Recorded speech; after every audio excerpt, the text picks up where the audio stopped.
Hello everyone. देखिए, जिस हिसाब से परीक्षाएं लेट हो रही हैं, जिस हिसाब से परीक्षाएं टाली जा रही हैं, उस हिसाब से क्या है कि आपके पास बड़े ऑप्शन नहीं बचते। बहुत सारे ऐसे लोग होंगे जिनकी टीजीटी पीजीटी की जो इसी बार की थी, मुश्किल से उनके पास इतनी ही, कहते हैं ना, वो बिल्कुल अपने एज पे होंगे कि इस बार ही वो परीक्षा दे पाएंगे।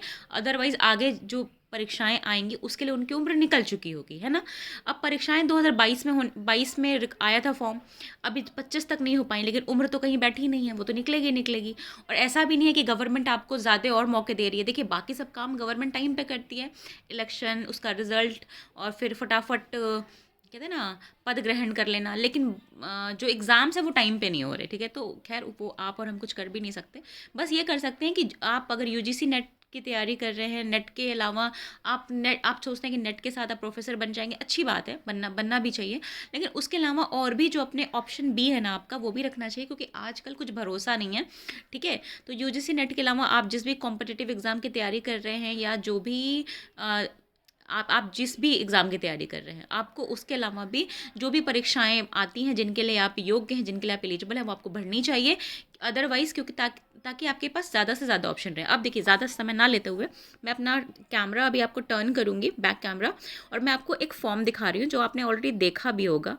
अब देखिए, ये जो फॉर्म है ना, ये क्या है, ये सीबीएसई रिक्रूटमेंट का है। अब आपको डालना है ऊपर सीबीएसई रिक्रूटमेंट, आपका ये आ जाएगा। आपको पहला वाला ना खोल के, अभी आप सरकारी रिजल्ट पे हम इसको चेक करेंगे, क्यों? क्योंकि अभी हमें सिर्फ इसकी एलिजिबिलिटी देखनी है, ठीक है ना। फॉर्म भरने के लिए आपको सीधे साइट पे जाना पड़ेगा।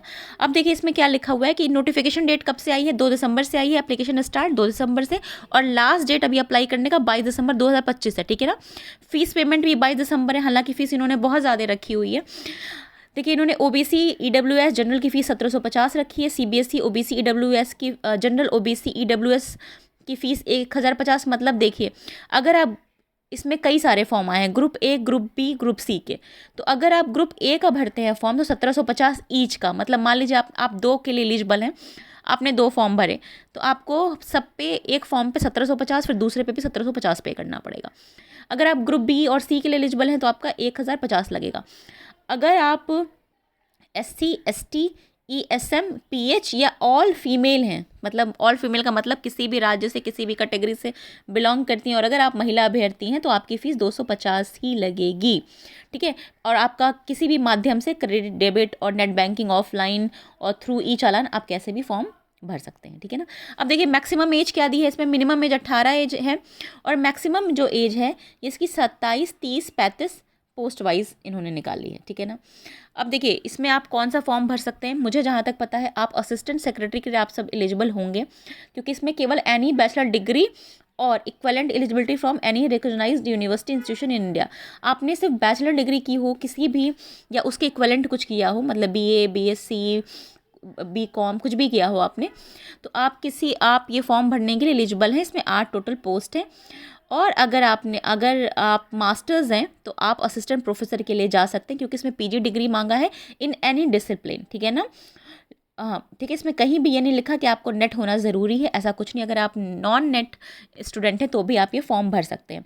और इसमें बहुत सारे फॉर्म है सुपरिटेंडेंट एंड ऑल के। बस इसमें ध्यान ये रखना है, जो सुपरिटेंडेंट और जूनियर असिस्टेंट, जूनियर अकाउंटेंट और जूनियर असिस्टेंट का फॉर्म है, इसमें क्या है ना, बस आपको ये ध्यान रखना है, इसमें एज लिमिट बहुत कम है ना।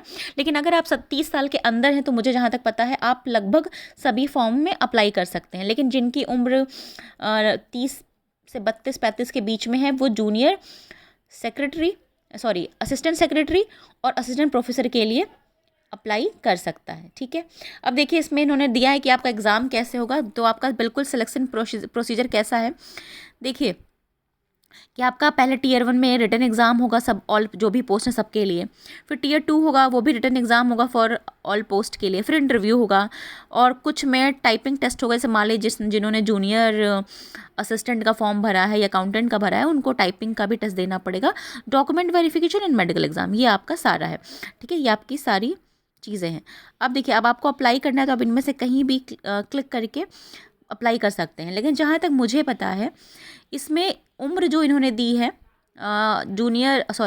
असिस्टेंट सेक्रेटरी की एंड असिस्टेंट प्रोफेसर की, इन्होंने भले 30-35 साल लिखी है, बट शायद ऐसा है कि महिला अभ्यर्थियों के लिए ये 10 साल की छूट मिली है। तो अगर आप महिला हैं तो आप 40 साल उम्र तक